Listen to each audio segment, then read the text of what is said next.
What was the name of Screech's robot on Saved by the Bell? That's gonna bother you until the end of the video. This is Mega Man 10 again, Wily Stage 2, bringing it home. Yeah, I don't think once this Mega Man 10 thing's done, I'm gonna keep doing full runs of games because it just takes too damn long. I can't even remember the last time I actually played Mega Man 10. So what I'll probably do is just upload videos of whatever I was playing the night before, have like a game diary type thing. Anyways, surely you saw the latest episode of, well, I guess the last episode of Lost, which was, well, I mean, I wanted to wait to post this video until I gave it some thought, but my opinion of it really hasn't changed, man. That was not very good. I don't think that, like, I've heard a lot of people say that it was like a waste of 6 seasons or whatever. Not really, because it was fun getting there, but that was just not really what you wanted from the ending of the show. I remember on like the little preview thing beforehand, they were talking about how it was when it all came down to it at the end, it was going to be all about the characters and it was a character-driven show. But that's not true. I think everybody wanted to know a little bit more about the island and how it worked, especially. I think there needed to be some kind of origin story there. Not to mention the fact that, you know, you can completely write off half of the 6th season as a dream now, basically. And, well, I guess the most annoying thing is just that, you know, we spent 6 seasons watching these people struggle for their lives, and then when finally they sort of get it back and it all comes down to it, it's like, you know, just walk through this door and you'll go to heaven, and they're all like, okay, no questions asked. Like, what gives with that? It seems like Ben was the only reasonable person there for once. And I'm all cool with endings that are open to interpretation or whatever, but I feel like lately a lot of artists are taking that for granted, and just using it as an excuse for lazy writing. Because, I mean, like, it's not even like the end of Lost really said much or had much of a message to, like, what was left open for interpretation.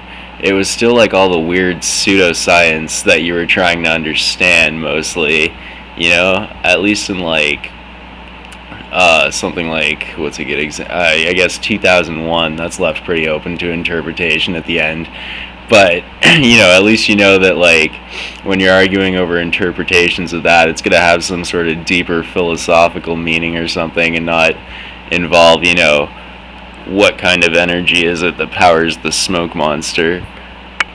On top of Lost, I also ended up finishing Alan Wake recently, and that actually suffered from a lot of the same problems at the end, and I realized that one is like not really the end of this series, but the end of the season, because they're going to make a bunch more games. But all the same, like, they opened up a lot of mysteries in this game, and there was no closure at the end whatsoever. Like, nothing, not a single thing was resolved. And I mean, like, even in things like Lost, you know, at the season finale, they would finally get the hatch open or something, and that was your closure for that season. And that just, you know, opened up a bunch of new doors for the season after it, right?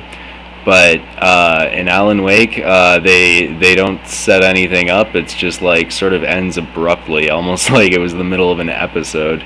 A really good episode, but still, there needed to be a lot more closure there.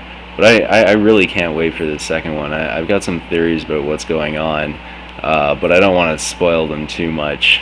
I was thinking of making an Alan Wake theory video, actually. Just put all my thoughts together, because I think I know where that one's going. Seems like they do add a lot of ideas to their final cutscenes, though, so I'm not 100% on that. Oh, hey, the new Tomb Raider game. Well, Lara Croft and the Guardian of Light, I guess they're dropping Tomb Raider from it. Anyways, they released a video, and it looks like it's going to be a twin-stick shooter. That's awesome in so many ways, because number one, twin stick shooter, probably my favorite genre overall.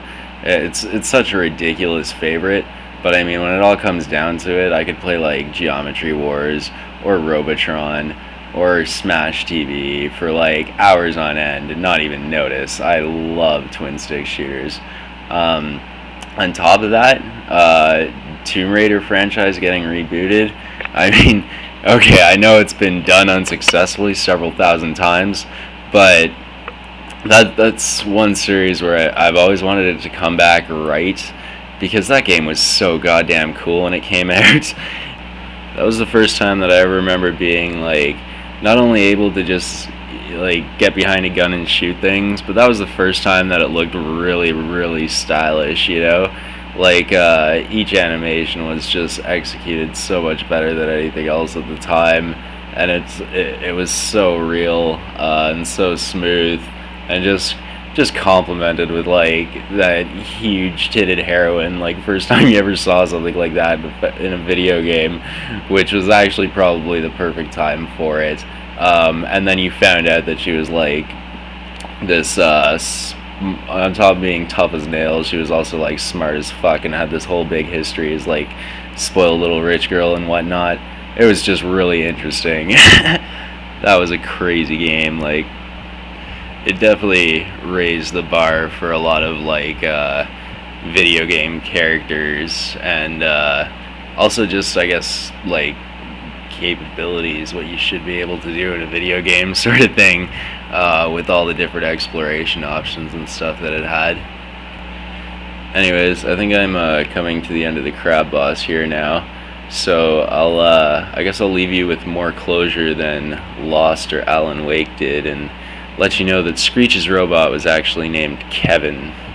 Kevin was the right answer. So to those of you who guessed Kevin, congratulations, or who actually remembered that, I commend you for it. Have a good evening.